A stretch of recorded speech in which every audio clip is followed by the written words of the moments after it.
Condole with the families of the 10 people who died in the Fly-Sax plane crash at the Aberdare Ranges. And the update on this story is that they've positively identified the bodies of their loved ones. The process was led by Government Pathologist Johansen Oduor to ensure certainty as family members proceed with burial arrangements. Here now is Rose Wangui with that report. Blank stares, hushed whispers and emotion-laden tears constituted the atmosphere at the Lee Funeral Home early Friday morning. Distraught families of the 10 people who perished in the Fly-Sax plane crash at the Aberdare Range came to view and identified the remains of their loved ones. The bodies were transported by road to Nairobi from Jambini on Thursday night. Families had to be cancelled ahead of viewing and identification of the bodies. The cloud of a somber atmosphere darkened and grew heavier as the hushed whispers turned into screams and wails as the inconsolable families slowly walked into and later out of the mortuary where the remains were. Family, relatives and friends were overcome with emotions, having physically identified their loved ones in what was a slow and a painful exercise. Kenya Red Cross workers consoled the dejected families and offered first aid to those who collapsed. Chief Government Pathologist Dr. Johansen Oduor led the team of pathologists who conducted autopsies on the bodies of the crash victims. All the 10 bodies have been identified positively by the relatives. We've done post-mortem process on all the bodies, and what we saw is that the bodies had very similar injuries.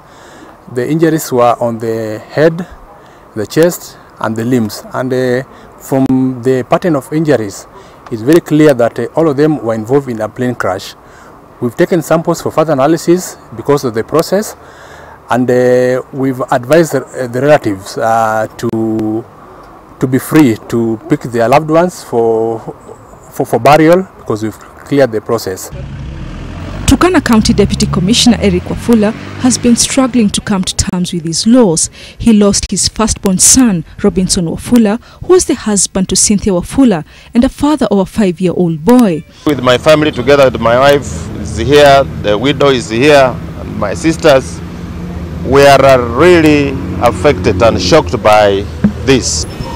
Robinson was a young man who is very hardworking and very responsible, very humble, well-schooled, and he was focused doing business. Authorities also tried to match documents collected from the scene with details provided by relatives. Most of the identification documents were found littered at the location of the crash. According to the government, the plane was initially meant to land at Wilson Airport, but was rerouted to the Jomo Kenyatta International Airport due to bad weather.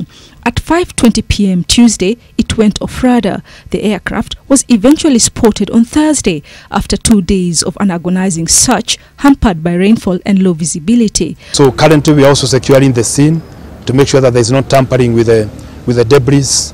The forensics will be there, the police are there, they slept there with the KWS, making sure that there are no interference. We are going to set up a special team in the area, because it's an area very close to a very, very dangerous spot, so that we are able to respond more rapidly and more effectively and more efficiently. As the affected families commence the burial plans, they have also called for speedy investigations to establish what transpired on the fateful Tuesday evening. The investigation is going on. We have confidence that we shall get a true picture, a true report, what really happened, what transpired. The cause of the crash has been attributed to the bad weather on the fateful day, but investigations are expected to establish whether there was more to it. Rose Wangui, NTV.